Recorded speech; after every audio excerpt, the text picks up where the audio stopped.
Hello बच्चों, this is Suraj sir, IIT J maths faculty. आज के नए लेक्चर में आप सबका फिर से स्वागत है। और पिछली लेक्चर में हम लोगों ने लॉगरिथमिक इनइक्वालिटी के कंसेप्ट पढ़ा था। एक दो क्वेश्चन सॉल्व किए थे हम लोगों ने, और उसी सेम कंसेप्ट पे आज हम फिर से क्वेश्चन सॉल्व करने वाले हैं। उसके बाद हम लोग क्या करेंगे, लॉग के जो नेक्स्ट कॉन्सेप्ट है उसको डिटेल में पढ़ने वाले हैं।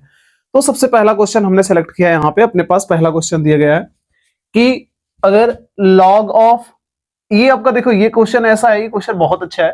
इस क्वेश्चन में हमने फंक्शन की जगह पूरा ये लिया है, यानी इस लॉग के लिए ये पूरा फंक्शन का काम कर रहा है। ये पूरा फंक्शन है और इसका बेस कितना है, 0.5। After that greater than log 1 और बेस में कितना है, 0.5। कंसेप्ट आपको याद है? कंसेप्ट क्या था बच्चों अपने पास कि सबसे पहला काम अगर हम ध्यान से देखें तो जो दोनों तरफ का जो लॉग है इनका बेस सेम है, सही है। बेस सेम होने के साथ साथ इनका बेस 1 से छोटा है। 1 से छोटा है कि नहीं, दिख रहा है ना हमें? तो जब हमने पढ़ रखा है कंसेप्ट, अगर बेस 1 से छोटा होता है तो जो फंक्शन के बीच का रिलेशन होता है उसमें क्या होता है, अगर यहाँ पे ग्रेटर देन है तो यहाँ पे क्या होगा, लेस देन। इनइक्वालिटी क्या बदलती है कि बेस अगर छोटा होता है तो इनइक्वालिटी बदल जाती है। यानी कि जो पहला सॉल्यूशन हमारा फाइंड आउट होगा उसके लिए हमने सॉल्यूशन स्टार्ट किया और उसके लिए हमने बोला कि इसका फंक्शन ये है और इस वाले फंक्शन का 1 है। तो इन फंक्शंस के बीच में रिलेशन बनेगा, यानी कि हमारे पास पहला जो रिजल्ट तैयार होगा कहां से, कि x² - 4 फंक्शन इधर का, और ये ग्रेटर देन है तो अब की बार कौन सा रिलेशन बनेगा, लेस देन, और इधर का फंक्शन क्या लिखा हुआ है, 1। अब अगर हम ध्यान से देखें तो अपने पास ये आया सॉल्यूशन करने के लिए। अब सीधा अगर फिर से देखा जाए तो ये जो क्वेश्चन बन गए हमारे पास सेकंड कैटेगरी वाला फॉर्मूला फिर से बना। कैसे? फिर से इनइक्वालिटी बना, इधर हमारे पास लॉग लिखा हुआ है। इस लॉग का बेस कितना है, 5। अगर बेस 5 होता है तो हम लॉग जब हटाएंगे तो इनइक्वालिटी नहीं बदलती, हमने पढ़ रखा है। यानी कि अगर बेस 1 से बड़ा है तो इनइक्वालिटी नहीं बदलती, बेस 1 से छोटा है तो बेस इनइक्वालिटी बदलती है। यानी कि अगली बात अगर हम लोग करें तो इसको सॉल्व करने के लिए हम कंसेप्ट वही यूज करेंगे, लॉग का बेसिक कंसेप्ट, कि हमें फंक्शन की वैल्यू मिलेगी जब मैं बेस का पावर सामने वाला करूंगा। यानी कि x² - 4, ये अब जैसे है वैसे ही रहेगा। आप क्या करोगे, बेस का पावर 1 आएगा। अगर हमने इसको सॉल्व किया तो अपने पास मिलने वाला है x² - 5 को ट्रांसफर किया 9 लेस देन 0। हम वेविकर मेथड टाइप सॉल्व करेंगे ताकि मैं सारे फंक्शंस को एक तरफ कर सकूं और आफ्टर दैट मैं फैक्टर करूंगा। तो x - 3 x + 3 less than 0 by using wavy curve method. यहां से आपको सॉल्यूशन मिलने का क्या चांस है कि यहां से -3 मिलेगा, यहां से +3, यानी कि -3 और +3। यहां से हमने बोला प्लस आएगा, माइनस आएगा, प्लस आएगा। आफ्टर दैट इक्वल नहीं है तो दोनों को इंक्लूड भी नहीं करना है। साथ में हमको नेगेटिव चाहिए, 0 से छोटा यानी नेगेटिव, तो आंसर क्या मिलेगा, -3 से 3। बट हमको पता अभी आंसर हमारा ये नहीं है, ये तो सॉल्यूशन नंबर फर्स्ट आया, फाइनल आंसर नहीं है। अब हम क्या करेंगे, सेकेंड पार्ट यूज करेंगे। तो बच्चों सेकेंड पार्ट यूज करते समय सबसे पहले फोकस क्या रखना है, स्टार्टिंग में क्वेश्चन हमारा ये लिखा हुआ था, ये लिखा था क्वेश्चन। अब ये क्वेश्चन अगर लिखा था तो इसमें पहले वाले लॉग के लिए ये पूरा फंक्शन का काम कर रहा है। तो दूसरा कंसेप्ट यही था कि लॉग के बगल वाला जो नंबर होना चाहिए वो क्या होना चाहिए, पॉजिटिव होना चाहिए, यानी ग्रेटर देन 0 होना चाहिए। तो हमने सेकंड कंसेप्ट वही लगाया कि यहाँ पे जो लॉग के पहले वाले लॉग के बगल में लिखा हुआ, यानी कि क्या लिखा है, log x² - 4, और यहाँ पे क्या लिखा है, बेस में 5, ये क्या होना चाहिए, ग्रेटर देन 0, पॉजिटिव होना चाहिए। यही हमने पढ़ रखा है ना, ये पॉजिटिव होना चाहिए। अब अगर हम इसको सॉल्व करेंगे तो सीधा तरीका वही है अपना कि हमने इधर देखा बेस 5 है, 1 से बड़ा है, इनइक्वालिटी है। अगर हम लॉग को हटाएंगे तो इनइक्वालिटी नहीं बदलेगी, यानी मुझे फंक्शन का वैल्यू कब मिलेगा, जब मैं बेस का पावर सामने वाला करूंगा। दैट मींस x² - 4 और inequality no change. 5 to the power 0 का वैल्यू कितना होता है, 1। आंसर कितना आया, 1। यहां से हमने देखा कि x², अगर मैं 1 को इधर ट्रांसफर करता हूं तो 5 बनेगा ग्रेटर देन 0। फिर से हमने वेवी कर्व यूज किया, और वेवी कर्व अगर आप यूज करते हो इसमें तो कितना निकल के आएगा हमारे पास आंसर। हमने देखा x - √5 पहले होगा एक ब्रैकेट में, और एक ब्रैकेट में x + √5। फैक्टर किया, अब फैक्टर करने के बाद हमने इसको ड्रॉ किया नंबर लाइन पे। यहां से आया माइनस में √5 और यहां से आया प्लस में √5। हमने बोला कि बेबी कर्व बनाया, तो प्लस माइनस और प्लस इक्वल नहीं चाहिए आपको तो ठीक है, दोनों पे ओपन बना। साथ में पॉजिटिव चाहिए, मींस पॉजिटिव साइड इधर होगा और इधर होगा पॉजिटिव साइड, तो दूसरा आंसर आया। अब इसके बाद कुछ बच्चे यहीं पे गलती कर सकते हैं, ध्यान से देखिएगा। यहां से हमारे पास गलती हो सकती है, हमसे उस गलती को सही करना है। पहले जो हमने कोई कॉन्सेप्ट को समझा था, उस कॉन्सेप्ट में क्या था अपने पास कि इस एक ही लॉग देता था, एक लॉग इधर एक लॉग इधर, या केवल एक लॉग होता था। यहाँ पे जो भी रहता था लॉग, उसका फंक्शन जो भी होता था, मैंने क्या बोला था, उसको पॉजिटिव होना पड़ेगा, जिसको हमने सॉल्व कर लिया। बट इस क्वेश्चन में अगर देखा जाए तो इस लॉग के अंदर एक लॉग और है कि नहीं? तो अगर इस लॉग के अंदर एक लॉग और है तो लॉग जब भी आए, मेरी बात समझ लेना, लॉग के बगल वाला नंबर हमें पॉजिटिव रखना ही रखना है। क्योंकि हमारे कंसेप्ट में क्या है कि लॉग के बगल वाला नंबर नेगेटिव नहीं होना चाहिए, दैट मींस फंक्शन का वैल्यू नेगेटिव नहीं होना चाहिए। तो मैं अगर इस वाले लॉग की बात करूंगा बच्चों, इस लॉग के बगल में कौन सा लिखा है? फंक्शन। फिर से लिखा है फंक्शन, यानी इस फंक्शन की भी बात अगर मैं करूं तो इस फंक्शन की भी वैल्यू पॉजिटिव होनी चाहिए। और अगर बात आते है इस वाले फंक्शन की बात, इस वाले फंक्शन के लिए ये वाले लॉग के फंक्शन जो लिखा हुआ है पॉजिटिव ही लिखा है, ऑलरेडी 1 लिखा है, पॉजिटिव लिखा है। यानी कि मैं बात करूंगा अभी इस वाले लॉग का, क्योंकि इस वाले लॉग के लिए केस मैंने लगा लिया, पहला ये लग गया, दूसरा इस वाले लॉग का फंक्शन ये था, उसको हमने पॉजिटिव बना दिया। अब हमारे पास ये जो तीसरा हमारे पास लॉग है, इसका ये वैल्यू भी क्या होना चाहिए? पॉजिटिव होना चाहिए। यानी कि इस पॉइंट पे ध्यान रखते हुए हम क्वेश्चन कभी भी सॉल्व करेंगे। यानी कि उस लॉग के जो लिखा है x² - 4, इसकी भी वैल्यू क्या होनी चाहिए? पॉजिटिव होनी चाहिए। ये पॉइंट है ध्यान रखने वाली।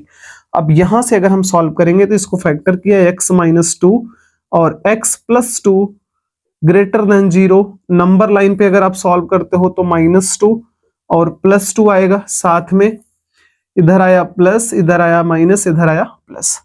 इक्वल नहीं लेना बच्चों, तो हमने इक्वल नहीं भी लिया। साथ में पॉजिटिव लेना है तो पॉजिटिव इस तरफ, पॉजिटिव इस तरफ। अब आपके पास कुछ ऐसा टर्म नहीं है जिसको सॉल्व करना बाकी है, यानी हम फाइनली अब इसका सॉल्यूशन निकाल सकते हैं। और फाइनली जो सॉल्यूशन निकलेगा वो किस तरह से निकलेगा? सारे नंबर्स को हम रिप्रेजेंट करेंगे नंबर लाइन में। सबसे पहले क्या मिला है? -3 3, हमने बोला ठीक है भाई, यहां से आएगा -3, यहां से आएगा +3। आफ्टर दैट हमें क्या मिला है? -√5 +√5। हमको पता है कि -√5 -3 के लेफ्ट से राइट साइड होगा। रीजन क्या है कि ये आपका 2 पॉइंट समथिंग होता है, और ये हमारा क्या लिखा हुआ है 3, ये भी 2 पॉइंट समथिंग होता है, मतलब इस 3 के पीछे रहेगा। यानी कि ये दोनों नंबर्स कहां पे आने वाले हैं? -√5, और इधर कितना आएगा? रूट में 5।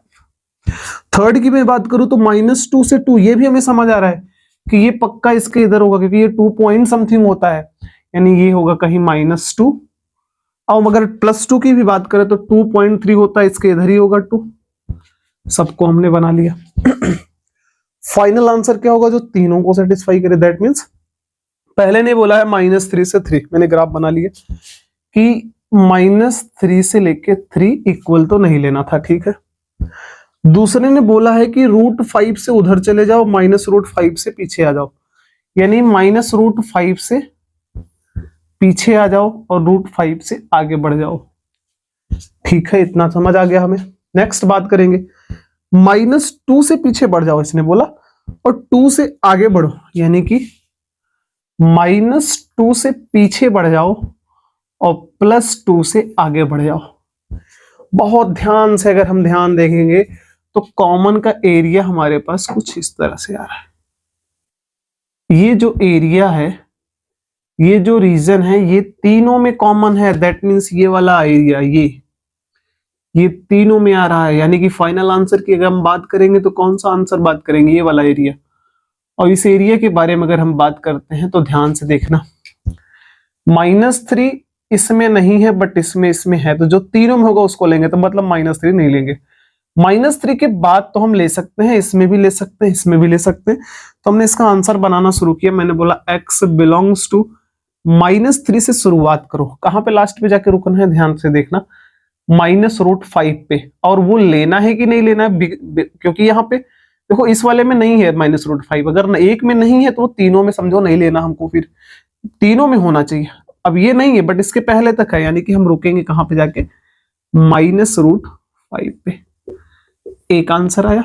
और यूनियन की बात करेंगे, एक आंसर और आएगा भी, कहां से लेके? √5 से 3, ये वाला रीजन आएगा। हमें दिख रहा है इसको नहीं लेना, तो इसका आंसर तो आराम से हम लिख सकते हैं इतना। यानी इस क्वेश्चन का जो आंसर आया फाइनली, कि x का वैल्यू हम कहां से कहां तक ले सकते हैं, -3 से -√5 एंड यूनियन √5 से लेके आपका 3 तक। तो now we have second questions that is given here. और वो क्वेश्चन क्या है अपने पास कि आपको निकालना है number of integral values of x, यानी x के कितने इंटीग्रल वैल्यूज पॉसिबल हैं, जबकि यहाँ पे लिखा हुआ है कौन सा इक्वेशन, log बेस में रूट 0.9, फंक्शन की जगह पूरा एक log का फंक्शन लिखा हुआ है कि log of root over x² + 5 + x base 5 और ग्रेटर देन 0 होना चाहिए। सेम कंसेप्ट वही यूज करेंगे जो पहले क्वेश्चन में हमने यूज किया। हम पहली बात क्या करेंगे, सबसे पहला काम करेंगे कि पहले वाले लॉग के लिए पूरा फंक्शन का काम करेगा। आफ्टर दैट मैं पहले वाले लॉग का अगर इसकी बात करूं तो बेस देख लो, रूट के अंदर नंबर 1 से छोटा है, दैट मीन्स अगर 1 होता तो 1 आता, 1 होता तो क्या आता, 1 आता, बट 1 से छोटा है तो वैल्यू 1 से छोटा आएगा। दैट मीन्स हम सोच सकते हैं यहाँ पे कि यहाँ पे जो बेस है वो 1 से छोटा है। ये कंसेप्ट दिमाग में लगाना पड़ेगा आपको। यानी हमें दिख रहा है कि since base is less than 1, तो पहला जो कंसेप्ट लगेगा लॉग को रिमूव करेंगे। हम बोलेंगे इस पूरे फंक्शन की वैल्यू कब आएगी, जब मैं बेस का पावर क्या करूंगा, सामने वाला। दैट मीन्स इसका वैल्यू निकल के आएगा कितना अपने पास, log base 5 root over x² + 5 और प्लस x। हमने बोला मैं इसका पावर अगर 0 करूंगा तो वैल्यू क्या मिलेगा, 1, बट बेस आपका 1 से छोटा था इसलिए इनइक्वालिटी क्या होगा, बदलेगा, चेंज हो गया।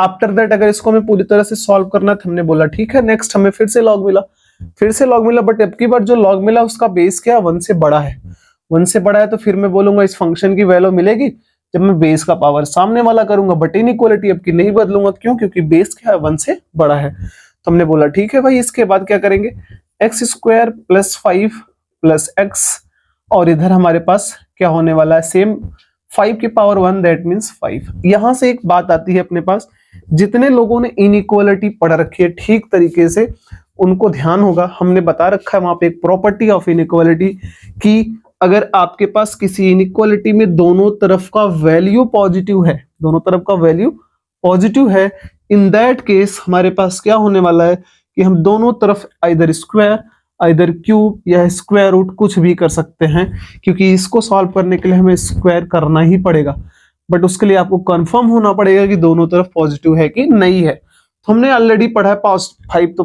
पॉजिटिव होता है।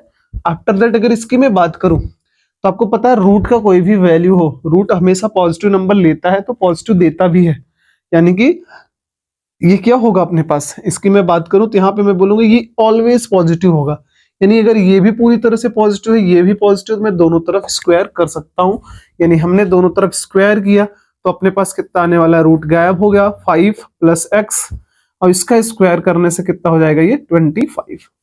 हमने इसको सॉल्व किया आगे, तो x² + x 5, ये इधर आएगा तो माइनस होगा, तो 5 - 25 that means -20 less than 0।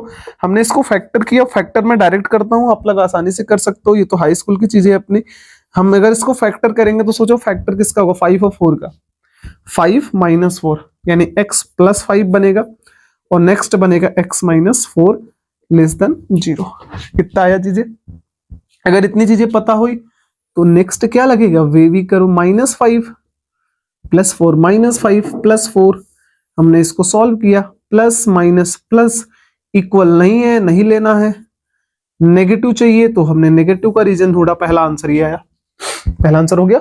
Second answer solve करते हैं। सेकंड आंसर के लिए क्या कंसेप्ट लगेगा बच्चों, सबसे पहली बात आगे बढ़ते हैं, हमने बोला कि इस वाले लॉग के बगल में जो नंबर है ये क्या होना चाहिए, पॉजिटिव। सेकंड कंसेप्ट यही है, इसको पॉजिटिव होना पड़ेगा। मैंने बोला ठीक है इसको लगा लेते हैं। फिर हमने बोला भाई सेकंड कंसेप्ट के हिसाब से लॉग बेस में 5 रूट ओवर x² + 5 और plus x should be greater than 0। इसको 0 से बड़ा होना पड़ेगा। फिर कंसेप्ट वही कहानी, हमने बोला ठीक भाई बेस 1 से बड़ा है तो इस केस में जब ये उधर जाएगा तो इनइक्वालिटी नहीं बदलेगी। मैंने बोला फंक्शन की वैल्यू मिलने वाली है हमको कब, x² + 5 + x ग्रेटर देन, जब मैं 5 का पावर 0 करूंगा यानी कि 1। इतना आया। नेक्स्ट बात करें, अगली बात करते हैं, दोनों तरफ स्क्वायर कर सकते हैं, अभी तो कॉन्सेप्ट क्लियर है हमारा। तो मैं दोनों तरफ स्क्वायर कर लिया, x² + x + 5 ग्रेटर देन 1 को ट्रांसफर किया इधर तो हमारे पास आया x² प्लस एक्स और plus 4 equal to 0, greater than 0। इसको सॉल्व करना है हमको, एक्स की वैल्यू फाइंड आउट करनी है। अब अगर आपको यहाँ से एक्स की वैल्यू फाइंड आउट करनी है तो पहले सोच के देखो, क्या आप फैक्टर कर सकते हो? नहीं फैक्टर कर सकते हैं, नहीं कर सकते। देखो जब भी क्वेश्चन खास करके इनइक्वालिटी का आएगा, हमारी बात ध्यान से समझना है, यहाँ पे बहुत इंपॉर्टेंट पॉइंट आया है जिसको हम लोग अगले करीब 20 से 25 दिन बाद जब हम क्वाड्रेटिक पढ़ेंगे, या उसके पहले मैं कोशिश करूंगा स्टार्ट करने की। क्वाड्रेटिक में कंसेप्ट यहाँ पे पढ़ाऊंगा जो बहुत इंपॉर्टेंट पॉइंट है, आप उसको समझ जाओगे तो बहुत ही अच्छी अच्छी चीजें हमारे लिए आसान हो जाएंगी।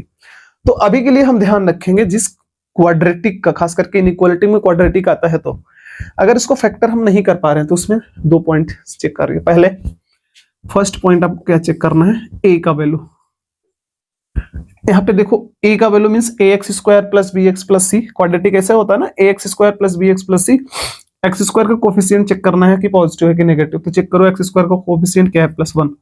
पॉजिटिव है, ठीक है, पॉजिटिव ठीक है, पॉजिटिव है तो ठीक है। उसके बाद दूसरा पॉइंट क्या चेक करना है?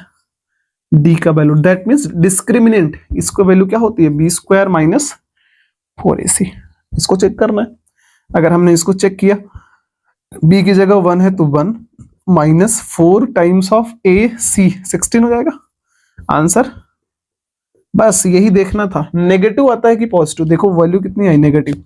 यही चेक करना है। अगर ये नेगेटिव आई, इन दोनों को मिलाइएगा, इन दोनों को मिलाइएगा, ए पॉजिटिव डी नेगेटिव आता है तो हम क्या बोलेंगे? Hence the above quadratic function will always be positive for all x belongs to real number. यानी कि बात क्या कर रहा है ये बात कि हम किसी भी क्वाड्रेटिक इक्वेशन आपको दिया गया है, कोई भी क्वाड्रेटिक फंक्शन लिखा हुआ है, अगर आपको चेक करना है उसमें कि वो वैल्यू कब कब पॉजिटिव कब नेगेटिव होगी, पहला बात याद रखिएगा, हमेशा आप ये करिएगा, ए का वैल्यू चेक कर लीजिए क्या वो पॉजिटिव है कि नहीं है। तो पॉजिटिव होने के बाद सेकंड पॉइंट का यूज करोगे डी। और ये सब कहां से आया हम सारी चीजें समझेंगे, अभी इसमें आप ज्यादा कंफ्यूज मत हो। डी का वैल्यू हमें चेक करना है सेकंड, डी का वैल्यू अगर नेगेटिव है तो ये दोनों ये पॉजिटिव और ये नेगेटिव अगर हुआ तो ये जो इक्वेशन लिखा हुआ है ना, आप एक्स का वैल्यू इसमें कुछ भी रख के देख लो, कुछ भी नेगेटिव पॉजिटिव कुछ भी रखो, -100 रख दो मन है तो रख के देख लो, -100 -1000 रख दो यार, -1 लाख रख दो, यहाँ पे +1 लाख कुछ भी रखना चाहो रख दो। ये जो ओवरऑल पूरी वैल्यू आने वाली है ना, ये हमेशा पॉजिटिव आएगी, नेगेटिव आएगी ही नहीं, कभी नहीं आएगी। अगर ये दोनों रूल फॉलो हो गया तो पॉजिटिव नेगेटिव, ए पॉजिटिव डी नेगेटिव। तो वही मैंने लिखा है कि मुझे ये पॉजिटिव मिला और ये नेगेटिव मिला, इसलिए मैं क्या बोलूंगा कि जो अबव क्वाड्रेटिक फंक्शन लिखा हुआ है ऑलवेज पॉजिटिव होगा, चाहे आप एक्स का वैल्यू कुछ भी रखो। दैट मींस हमको चाहिए भी क्या? पॉजिटिव ही चाहिए। यहाँ पे क्या चाहिए? इस फंक्शन की वैल्यू पॉजिटिव चाहिए, यानी कि हम बोलेंगे यहाँ पे एक्स का वैल्यू मैं सब ले सकता हूँ, यानी इसका आंसर क्या आएगा? सब आएगा। सब का मतलब सब, मतलब यहाँ से अगर मैं आंसर की बात करूं तो यहाँ पे एक्स बिलोंग्स टू सारे के सारे आंसर होंगे, -∞ से +∞, पूरा ले लो सब। सेकंड आंसर समझ आया? अगर ये पॉइंट में थोड़ा सा दिक्कत है, थोड़ा सा इंतजार करिए, हम लेक्चर जब बनाएंगे क्वाड्रेटिक में उसका सारी चीजें डिटेल में डिस्कस करेंगे, सब समझ आएगा आपको। अब एक चीज है, हमने लगभग कोशिश किया कि आपको समझ आ जाए। अगले पार्ट की बात करें अगर, तो अगला पार्ट की बात कहाँ से आती है? यहाँ पे आती है। अगली पार्ट की बात कहाँ से आती है? यहाँ से आती है। क्यों? इस वाले लॉग के लिए मैंने दोनों केस लगा लिया। पहला कि इसको हटाया, इनइक्वालिटी बदला। दूसरा, इसके फंक्शन को हमने पॉजिटिव करके सॉल्व किया, आंसर आया। तीसरा, हम क्या बोलेंगे, इस लॉग के जो बगल का नंबर है ये क्या होना चाहिए? पॉजिटिव होना चाहिए। तो क्या यार उसको सॉल्व करने की जरूरत है क्या? खुद ही सोच के देखो। पहली बात तो इस लॉग के बगल का जो नंबर है वो रूट में लिखा हुआ है, और हमने पढ़ रखा है रूट का number always greater or equal to 0 होता है, यानी कि पॉजिटिव हो सकता है या तो 0 हो सकता है, नेगेटिव तो कभी हो ही नहीं सकता। बट चेक करना है क्या ये 0 तो नहीं हो सकता। तो अभी तो हमने इसको सॉल्व किया, या 4 लेके सॉल्व किया आपने ना, सेम कंसेप्ट लेके सोचो, यहाँ पे इसके बारे में सोचो। अभी भी ए कितना आ रहा है? पॉजिटिव आ रहा है। ए कितना आएगा? इसका पॉजिटिव आएगा। अगर ए पॉजिटिव आ रहा है तो हम निकालेंगे किसको? डी को। और जब डी निकालोगे तो सोचो यहाँ पे बस 5 आ रहा है। अगर ये 5 है तो यहाँ पे पता है 20 हो जाएगा। 1 - 20 क्या आएगा? 19 -9। फिर से नेगेटिव आ रहा है, मतलब हम क्या बोले, ये भी ऑलवेज पॉजिटिव होगा। जब यार ये पॉजिटिव है तो ओवरऑल इसका भी सॉल्यूशन क्या आने वाला है? यही आएगा। थर्ड सॉल्यूशन भी क्या आने वाला है, आर रियल नंबर। मतलब मैं तीनों को कॉमन निकालूं, अगर तीनों का कॉमन निकाला जाए तो पहले वाले ने -5 से 4, तो पहला आंसर क्या है, यहां से लेके यहां तक, हमने बोला यहां से लेके यहां तक। दूसरे वाले ने आंसर बोला कि सब कुछ ले लो, मतलब पूरा पता है, इधर वाले से लेके इधर वाले तक, -इनफाइनाइट से +इनफाइनाइट। तीसरा हमने भी आंसर निकाला, उसने भी बोला पूरा ले लो, पूरा -इनफाइनाइट से पूरा +इनफाइनाइट। तो तीनों में कॉमन कौन सा एरिया आएगा, यही आएगा ना, यहां से लेके ये वाला एरिया, तीनों में कॉमन आएगा, यानी ये हमारा आंसर बन रहा है। Final answer is this one, यानी आंसर क्या है अपने पास, x बिलोंग्स टू -5 से लेके 4, और यही हो गया हमारा आंसर। यानी कि यहाँ पे जो हमारा final answer x belongs to -5 से 4 आया, वो तो आंसर होगा नहीं, क्योंकि इस क्वेश्चन में हमसे क्या पूछा है, नंबर ऑफ इंटीग्रल वैल्यूज। यानी हम क्या बोलेंगे कि -5 से लेके 4 के बीच में कितने इंटीजर्स आ रहे हैं आंसर में। तो अगर हम नंबर लाइन पे ध्यान से देखें तो उसमें क्या होता है, -5 के बाद -4, -3, -2, -1, 0, 1, 2 और 3। क्योंकि -5 और 4 को हमें इंक्लूड नहीं करना है, तो इनके बीच के नंबर्स को लेने हैं, इंटीजर्स को लेने हैं। यानी कि टोटल नंबर ऑफ सॉल्यूशन कितने आ रहे हैं अपने पास, टोटल 8। ठीक है, इस पार्ट को मैं यहाँ पे थोड़ा सा कट हो गया था, इस वजह से हमने ऐड कर दिया रोक के वीडियो, तो इस पार्ट को आपको ध्यान से रखना है। नेक्स्ट क्वेश्चन हम लोग अगला लेते हैं। क्लियर बात है, मैं शॉर्टकट नहीं समझा रहा हूँ आपको, ये मत सोचिए कि मैं शॉर्टकट क्यों नहीं लेता, मैं शॉर्टकट नहीं ले रहा हूँ इसमें। मैं चाहता हूँ कि आपको सारी चीजें छोटी छोटी पॉइंट समझाया जाए, ताकि आपको कंसेप्ट क्लियर हो। मेरा ये मोटिव इस लेक्चर्स में नहीं है कि आपको मैं फास्ट तरीके कराना, मैं फास्ट के लिए आगे टाइम है अपने पास बहुत, अभी हमें सारे कंसेप्ट को क्लियर समझना है, ताकि हमारे कंसेप्ट क्लियर हो, फिर हम उसके बाद क्वेश्चन सॉल्व करना सीखें, और धीरे धीरे हम अपनी स्पीड थोड़ी सी बढ़ाएंगे, और बढ़ाने के बाद हम लोग शॉर्टकट लेना स्टार्ट करेंगे। बहुत ही प्यारा शॉर्टकट लेंगे, आपको सारी चीजें समझ में आएगी। नेक्स्ट क्वेश्चन की बात करते हैं।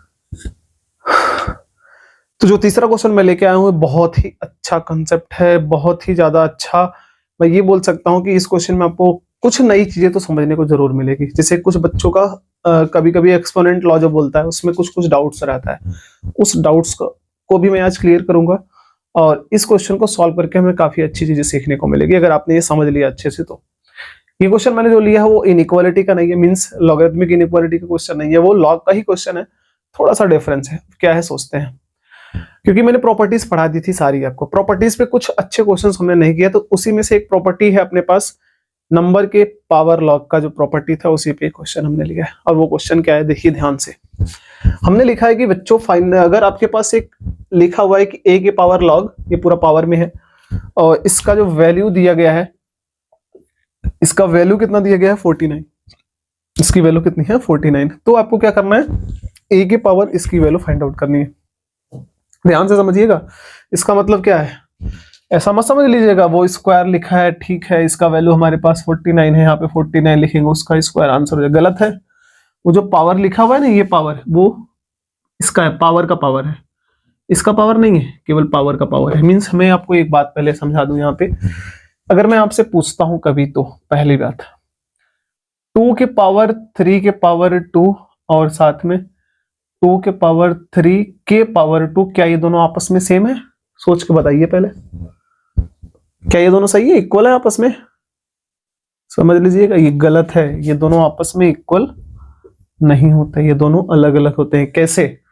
अगर आपको इसकी वैल्यू लिखनी हो तो आप क्या लिखोगे कि बाय यूजिंग एक्सपोनेंट लॉ, वो क्या बोलता है कि अगर ब्रैकेट लगा हुआ है दैट मींस पहले पावर इतना, फिर उसके बाद पावर इतना करेंगे। इसको सॉल्व करके हम डायरेक्ट मेथड क्या समझ रखे हैं कि ब्रैकेट लगा है तो दोनों पावर आपस में मल्टीप्लाई होकर आंसर क्या बना देंगे 6। अगर एक पावर के बाहर ब्रैकेट फिर पावर लगा है तो दोनों पावर आपस में मल्टीप्लाई होकर ये रूल बनाएंगे, मल्टीप्लाई हो जाएंगे। बट अगर मेरे को इसकी बात करनी हो बच्चों, ध्यान से समझना, ये जो लिखा हुआ है क्या लिखा हुआ है, इसका मतलब ये होता है कि 2 के पावर, ये जो पावर लिखा हुआ नहीं है वो 3 का पावर है, ना कि पूरे का। ये किसका पावर है? 3 का। अगर हमें उसकी वैल्यू निकालनी है तो हम क्या बोलेंगे, वो 3 इंटू 3 लिखा है, 3 का पावर 2 है, 3 का पावर 2 का मतलब क्या, 3 2 टाइम्स। और अगर आप इसको सॉल्व करोगे तो सोचो कितना आएगा, 3 3 जा 9, यानी ये कितना लिखा हुआ है 2 के पावर 9। सोच लो ये क्या लिखा था, ये क्या लिखा हुआ है 6। क्या ये कभी इक्वल हो सकते हैं आपस में? They can not be equal. तो ये बात ध्यान में रखेंगे कि एक्सपोनेंट रूल जो होता है रियलिटी उसकी हमें मालूम होनी चाहिए, समझ जाइएगा। अब आपसे आसान आपके लिए हो जाएगा क्या, अगर किसी ने पूछा 2 के पावर 3 के पावर 2 के पावर 3 तो आप क्या करोगे, ठीक है हम स्टार्ट करते हैं सॉल्व करना। आप क्या बोलोगे, पहले तो मैं क्या करूंगा 2 के पावर 3 वैसे रहने दूंगा, फिर मैं बोलूंगा ये जो लास्ट में दोनों है 2 कितनी बार है 3 टाइम्स, यानी कि 2 2 2 कितना आएगा 8। मैंने बोला इसका वैल्यू कितना हो जाएगा 8 हो गया। अब इसके बाद आप इसको सॉल्व करोगे तो क्या बोलोगे 2 के पावर 3 कितनी बार है 8 बार, तो 3 के पावर 8 मतलब 3 3 3 कितनी टाइम्स 8 टाइम्स। इसका जो भी वैल्यू आएगा अपने पास कितना हो गया 3 3 1 टाइम्स, और यानी कि ये हमारे पास जो है आंसर आएगा वो फाइनल आंसर होगा। ध्यान रखिएगा बात, इस तरह से ये सॉल्व होता है। तो हम इसको हटाते हैं कि हमने बेसिक आपको समझाना चाहता था मैं, और आपको ये चीजें समझ आ गई, तो इसके बाद हम क्वेश्चन सॉल्व करते हैं अपना। तो बच्चों ध्यान से समझिए, अपने पास जो क्वेश्चन लिखा हुआ है वो क्या लिखा है कि आपके पास लिखा है इन्होंने a के पावर एक लॉग है जिसका बेस 7 और फंक्शन की जगह 5, इसका वैल्यू लिखा है 49। इसको ध्यान में रख के आपको वैल्यू किसकी निकालनी है अपने पास, देन उसकी निकालनी है। तो हमने बोला ठीक है, हमने लिखा a के पावर लॉग, समझिएगा 5 बेस में 7। क्या आप इसको ऐसा लिख सकते हो, समझ लो ऐसा लिख सकते हो जो दिया गया क्वेश्चन, a के पावर लॉग उसके बाद उसका पावर कितना है 2, यानी कि इसको हम 2 बार लिखेंगे, राइट। मैंने 2 बार लिख लिया, ठीक है भाई। इतना लिखने के बाद बस यहीं पे अक्सर बच्चों को मैंने देखा है कि कंफ्यूज होता है, इसी के जस्ट बात का जो स्टेप मैं यूज करने वाला हूं ध्यान से समझिए। अभी अभी हमने यहाँ पे क्या लगाया, यहाँ पे मैं यहाँ की बात करूं तो पहले 2 के पावर m था, फिर उसके पावर क्या था n।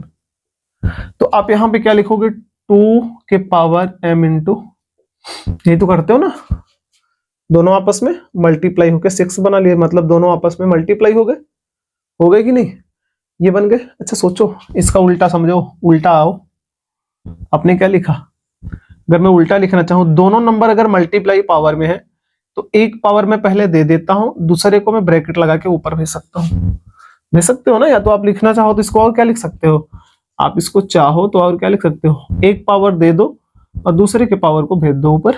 अभी भी तो आंसर तो वही आने वाला है कि दोनों पावर आपस में क्या होंगे मल्टीप्लाई होके फिर से यही बना लेंगे, सही है। तो वही कंसेप्ट यहाँ पे लगाया। मैंने बोला भाई यहाँ से क्या करते हैं हमने बोला कि एक पावर दे दो, एक पावर को ब्रैकेट के ऊपर भेज दो, यानी कि हमने बोला a की पावर आएगा log 5 बेस में 7, दूसरे वाले को भेज दो ब्रैकेट के ऊपर, इतना हो गया।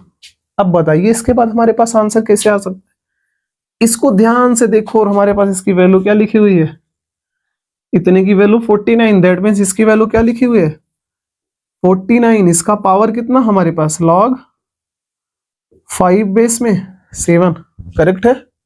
अब अगर इतना है तो अब ख्याल आ जाना चाहिए कौन सा, इसका बेस और इसका बेस सेम सेम। सोचो ये 7 और ये हम तो 7 बना सकते हैं आराम से, 49 है, अगर आप 7 बना सकते हो तो क्या करोगे 7 का स्क्वायर होल पावर log 5 और बेस में 7, इतना है। मैंने बोला ये जो पावर है इसके साथ मल्टीप्लाई होगा, आगे एक स्टेप डायरेक्ट करते हैं, ये यहाँ पे मल्टीप्लाई होगा तो सेम सेम तो बन गया, बट लॉग के पहले नंबर नहीं होना चाहिए, जो मल्टीप्लाई होगा वो तो नहीं होना चाहिए।